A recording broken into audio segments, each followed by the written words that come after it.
છેલ્લા 24 કલાકમાં રાજ્યમાં વરસાદે તબાહી મચાવી દીધી છે। રાજ્યના ઘણા બધા શહેરોમાં તારાજીની તસવીરો સામે આવી છે।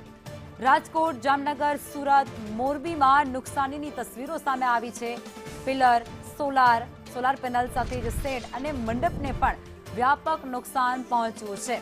ભારે પવન ફૂંકાતાની સાથે જ અનેક જગ્યાઓ પર નુકસાન પહોંચવા પામ્યું છે। ઘણા બધા એવા શહેરો રાજ્યના છે જ્યાં ભારે તબાહી આ વરસાદે મચાવી દીધી છે।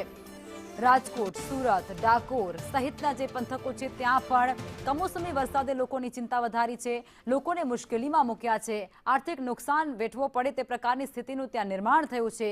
ક્યાંક મંડપો ઉડી ગયા છે તો ક્યાંક વરસાદી પાણી જે છે તે ખેતરોમાંથી પસાર થતાની સાથે ખેડૂતોને નુકસાન વેઠવાનો વારો આવ્યો છે।